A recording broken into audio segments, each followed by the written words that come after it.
அடியார்கள் வாழ அரங்கன் அகர்வாழ சடகோபன் தென்தமிழ் நூல் வாழ கடல் சூழ்ந்த மண்ணுலகம் வாழ மணவாள மாமுனியே இன்னும் ஒரு நூற்றாண்டிரும். இன்றைய தினம் தாழியில் வெண்ணெய் தடங்கை ஆற விழுங்கிய பேழை வயிற்றம் பிரான் கண்டாய் உன்னை கூவுகின்றான் ஆழிகொண்டு உன்னை எரியும் ஐயுறவு இல்லைகான் வாழ உறுதியேல் மாமதிர் மகிழ்ந்து ஓடிவா என்று சந்திரனை கூப்பிடுகிறாள். மாமதியாக இருக்கின்றவனே சந்திரனே, மண்பானையில் உள்ள வெண்ணெயை தன் கைகளில் நிறைய அள்ளி உண்டதனால் பெரு வயிறு உடைய எங்கள் கண்ணன் பிரான் உன்னை அழைக்கிறான். அழைத்தும் வராவிட்டால் நீ தன் சக்கராயுதத்தால் உன் தலையை அறுத்து விடுவானே, இதில் ஐயம் இல்லை. நீ வாழ விரும்பினால் கண்ணனிடத்திலே வந்து அன்பு கொண்டு ஓடி நீ வர வேண்டும் என்று பாடுகிறார். அடுத்தபடியாக மைத்தடங் கண்ணி யசோதை தன் மகனுக்கு இவை ஒத்தென சொல்லி உரைத்த மாற்றன் ஒளிபுத்தூர் வித்தகன் விட்டு சித்தன் விரித்த தமிழ் இவை எத்தனையும் சொல்ல வல்லவார்க்கு இடரில்லையே என்று சொல்லுகிறார். என்றால் கருத்த கன்ற கண்களை உடைய யசோதை பிராட்டி தன் மகன் கண்ணனுக்காக அழைத்ததை வில்லிபுத்தூர் வித்தகர் பெரியாழ்வார் இப்பாசுரங்களாக அருளினார். இத்தமிழ் பாசுரங்கள் பத்தினையும் ஏதாவது ஒரு முறை சொல்ல வல்லவர்களுக்கு துன்பம் வராது என்று சொல்லுகிறார்.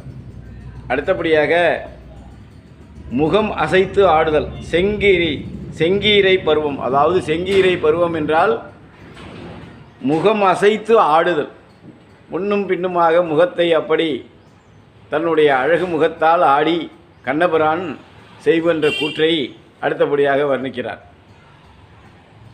உய்ய உலகு படைத்து உண்ட மணிவயிரா ஊழிதொரு ஊழி பல ஆளின் இளையதன் மேல் பைய உயுகுதோ துயில் கொண்ட பரம்பரனே பங்கையனில் நயனத்து அஞ்சன மேனியனே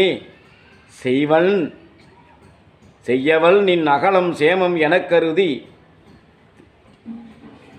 செல்வ பொலிமகர காது நிகழ்த்திலக ஐய எனக்கொரு கால் ஆடுக செங்கீரை ஆயர்கள் போரேரே ஆடுகவே என்று சொல்லுகிறார்.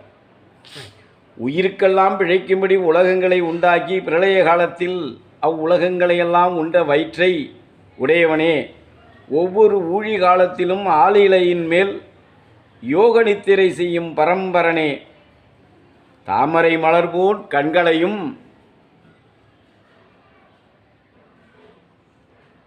மைநிற மேனியையும் உடையவனே, திருமகள் தங்கும் உன் திருமார்பு காவல் கூற செல்வம் விளங்கும் மகர குண்டல காதுகள் ஓடிட ஒளிவிட நீ எனக்கு ஒரு தடவை செங்கீரை ஆடுக ஐயனே, ஆயர்களுக்கு துணையாய் நின்று போர் செய்கின்றவனே செங்கீரை ஆடுக.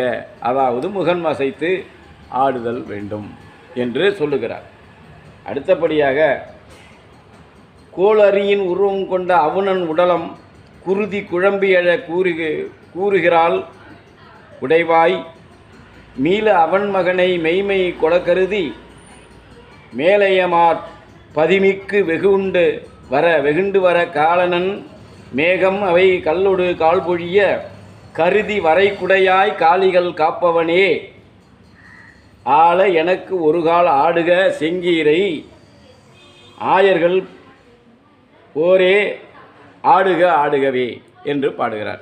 என்னுடைய அர்த்தம் பொருள், இரணியன் புதல்வன் பிரகலாதனின் கருத்துக்கள் உண்மையே என காட்ட நரசிம்மமாக தோன்றி அசுரன் உடலை தன் நகங்களால் கிழித்து இரத்தம் குமுற கொன்றாயே, தேவர்களுக்கு தலைவனான இந்திரனுக்கு ஆயர்கள் படைத்தீற்ற சோற்றை கண்ணன் உண்டு விட்டதனால் பசியோடு மிகவும் கோபித்து கொண்டு மேகங்களை ஏவி கல்மழை பொழியும்படி செய்த பொழுது நீ கோவர்த்தன மலையை குடையாக கொண்டு பசு கூட்டங்களை காப்பாற்றிய கண்ணனே, எனக்காக ஒரு முறை செங்கீரை ஆடுக என சொல்லுகிறார்.